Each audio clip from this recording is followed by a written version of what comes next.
Monsieur le ministre.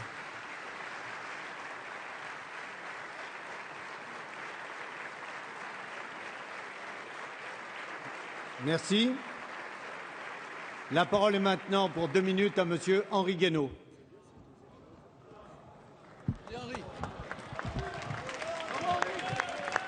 Monsieur le Président, Monsieur le Premier ministre, mes chers collègues, cette question s'adresse à Monsieur le Premier ministre. Monsieur le Premier ministre, dimanche, des centaines de milliers de Français ont manifesté contre le projet de loi sur le mariage pour tous. S'il vous plaît, s'il vous plaît. Ce fut un immense rassemblement, le plus important peut-être depuis 40 ans, de familles, de gens simples dont beaucoup n'avaient jamais manifesté ni fait de politique de leur vie. Ils sont venus, parfois de très loin, supportant le coût et la fatigue du voyage. Ils étaient les représentants de millions de Français qui s'inquiètent des conséquences de cette réforme dont Madame le garde des Sceaux a dit elle-même que c'était une réforme de la civilisation. Qu'ont dit ces Français simples et dignes, qu'ils ne voulaient pas que l'on décide sans eux de la civilisation dans laquelle eux et leurs enfants allaient vivre. Monsieur le Premier ministre, il n'y a pas de véritable débat quand tout est joué d'avance. Regardez ce qui se passe au Parlement, où votre majorité dit aux députés de l'opposition « Causez, causez encore, causez toujours, de toutes les façons, nous ferons ce que nous voulons ». C'est la règle de la démocratie parlementaire, me direz-vous. Mais quand on touche à quelque chose d'aussi profond, qui ébranle tant de conscience, ce n'est plus vrai. Ici, la démocratie exige que le peuple lui-même ait la parole, non que ceux qui le représentent parlent à sa place.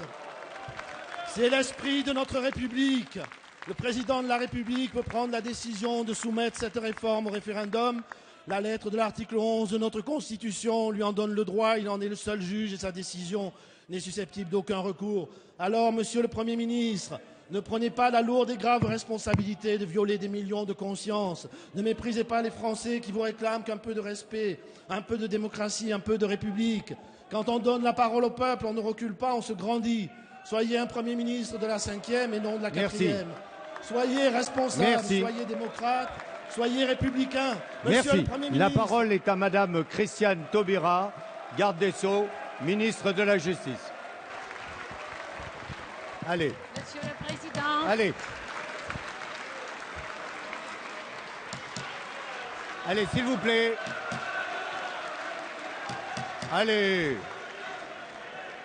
Monsieur le Président, Mesdames et Messieurs les députés, Monsieur le député Henri Guénaud, non, s'il vous plaît. vous auriez été un peu collègues, plus crédible. Il y a une question, laissez sur le gouvernement respect répondre. des manifestations populaires, si vous aviez montré avec lucidité et constance s'il vous plaît.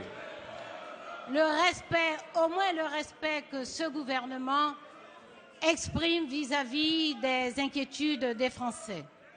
Monsieur le député, je ne vous ferai pas l'injure de vous rappeler le contenu de l'article 11 de la Constitution qui définit les matières selon lesquelles le président de la République peut, sur saisine des présidents de l'Assemblée et du Sénat, convoquer un référendum.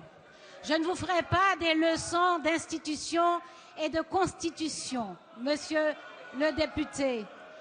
Je vous rappelle par ailleurs que pour les mêmes matières, la réforme constitutionnelle de 2008 a prévu la possibilité d'un référendum d'initiative partagée.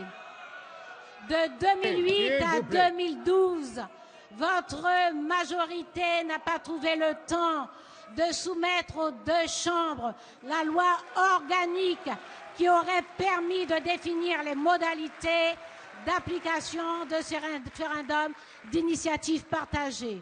Pour le reste, monsieur le député, qui pendant des années avait essayé de nous donner des leçons sur les institutions, sur la Constitution, sur le respect de la démocratie, quel respect montrez-vous aux parlementaires, aux chambres du Parlement, qui vont se saisir de ce débat, qui vont le traiter avec du temps et sur le fond, et qui, parce qu'ils sont des parlementaires éclairés, prendront les meilleures décisions. Le gouvernement manifeste une fois de plus son respect vis-à-vis des citoyens qui s'inquiètent sur la propagande des fausses des fausses annonces que vous faites Allez, et s'il son vous respect plaît. du Parlement, c'est un débat que nous animerons. Merci.